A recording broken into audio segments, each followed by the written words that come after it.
Hello बच्चों, मेरा नाम प्रिंस और आप सभी का आपके चैनल पी कंप्यूटर से बड़ा स्वागत है। आज के वीडियो में सब जानने वाले हैं सातवें कृष्णा 9.2 का प्रश्न नंबर 7। चलिए शुरू करते हैं। तो बच्चों क्वेश्चन में 7वां हमारे सामने। यूँ तो क्वेश्चन बहुत ही छोटा सा और हाँ वाकई में छोटा सा है भी, लेकिन आपको थोड़ा सा बस देखने की और थोड़ी सी चीज़ों को समझने की जरूरत है। ठीक है, तो यहाँ पे देखो ध्यान से क्या है।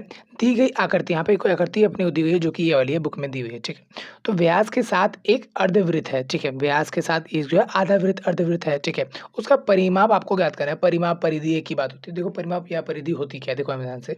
कोई भी आकृति का बाहरी आवरण चारों तरफ से उसका जो है नापना होता है कि वो कितना है। ठीक, तो अगर मान लो एक फॉर एग्जांपल जब ये वृत्त था, कुछ इस तरह से मान लो जब ये वृत्त था तो उसका जब परिधि निकालते थे तो परिधि मतलब क्या है, ये चीज़ ये निकालते थे। ठीक, जिसका फॉर्मूला क्या होता है यहाँ पर 2 पाई आर ये होता था। चलिए ठीक है, अब इसका आधा कर रहे हैं, आधा कर रहे हैं तो मतलब क्या ये हिस्सा नहीं निकालेंगे, बस ये निकालेंगे।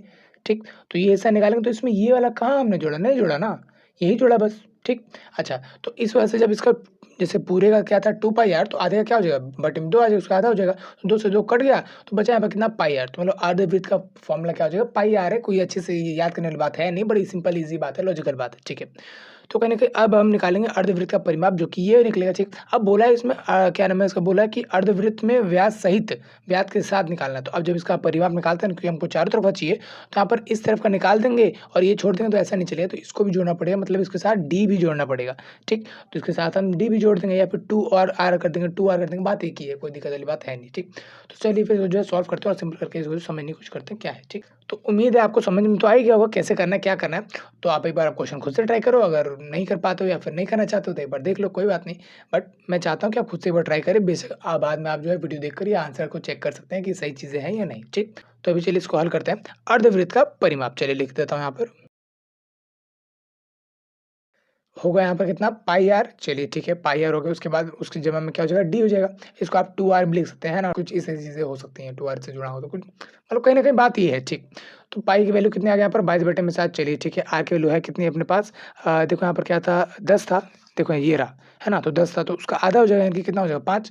तो ठीक है, इसको ले जो हम जो है आर को ले लेते हैं 5। अब पूरा तो ये व्यास है ना, तो आधा अपने को चाहिए यहाँ पर, तो मतलब ये आ गया 5। चलिए ठीक है, अब इसको सॉल्व करें तो कितना आएगा, तो अपने को पता है इसको इससे काट देंगे तो कितना आएगा यहाँ पर 3.14 आता है। चलिए ठीक है, गुणा हम कर देंगे यहाँ पर 5। ठीक है, 5 से गुणा कर देते हैं, उसके बाद ये डी तो जमा करने, डी मतलब बोले तो 10 जमा कर देंगे बाद में लास्ट में। चलिए ठीक है, यूँ तो पाई का वैल्यू ये नहीं होता है, इससे आगे भी चीज़ें चल रही होती है, बट हम कहीं न कहीं पॉइंट के 2 डिजिट बाद तक चीज़ों को ही लिखते हैं। ठीक, तो यहाँ पर हम लिखा हुआ है। ठीक, 5 चौके कितना हो जाएगा, 20 का जीरो आंसर क्या है 2, 5 में 5 और 2 7। चलिए ठीक है, 5 से 15 तो कुछ ये आ जाएगा 15.70। ठीक, अब क्योंकि इसमें हमें जो 10 जोड़ना है, 10 कैसे जोड़ेंगे, जब हमें 10 ध्यान से देखो, ये कोई पॉइंट वाला नहीं है, लेकिन ये पॉइंट वाला, तो कैसे जोड़ते हैं, सिंपल है ना, कि पॉइंट वाले नंबर को हमने लिख दिया। चलिए ठीक है, अब ये वाला पॉइंट नहीं है, तो उसके अंदर पॉइंट बनाने के लिए हम क्या करते हैं, इसके लास्ट में पॉइंट लगा दिया, उसकी तरफ उस तरफ कुछ नहीं है तो उस तरफ 0 0, कितना भी लगाओ कितना भी ना लगाओ कोई फ़र्क पड़ता है नहीं। ठीक, अच्छा ये पॉइंट के नीचे आएगा, पॉइंट उधर कितना है 0 0। ठीक है, पॉइंट उधर कितना है 0 और फिर उसके इधर कितना है 1, तो कुछ इस तरह से लिखते हैं। अगर आपने ठीक से लिखा तो फिर आप ठीक से जमा या घटा भी कर सकते हैं, क्योंकि जमा घटा करते वक्त इस तरीके से लिखना ज़रूरी होता है ताकि आप पॉइंट के नीचे पॉइंट आए, अगर पॉइंट है ही नहीं तो पॉइंट लगाओ। ठीक,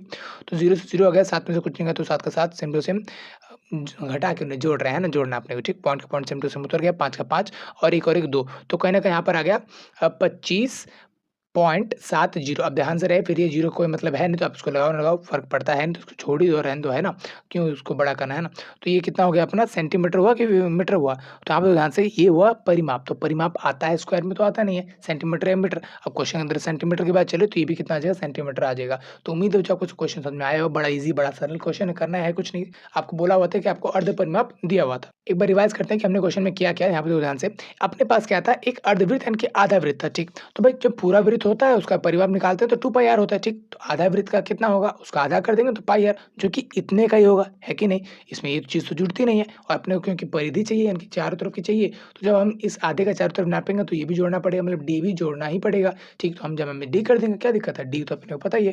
तो अपने जो आकृति दी हुई थी हमने उसमें कर दिया पाई आर, जब हमें डी, अब पाई की वैल्यू 22/7 रखनी है, हमने रख दिया। चलिए ठीक है, आर की वैल्यू इसका आधा हो गया यानी कि 5 आ गया, क्योंकि पूरी डी है ना व्यास, तो इसका आधा कितना होगा, आर यानी कि त्रिज्या, तो वो हमने लिखा, उन्होंने गुणा करके लिखा, उसको जो लास्ट में 10 जोड़ दिया और आपका आंसर आ गया। बड़ी चीज़ें आसान है, सरल है, आपको जो समझ के करना है अपने दिमाग को खुला रखो। ठीक, तो उम्मीद है आपको समझ में आया होगा। अगला क्वेश्चन आपको डिस्प्ले में मिल जाएगा, मिलते हैं अगले वीडियो में, तब तक के लिए जय हिंद।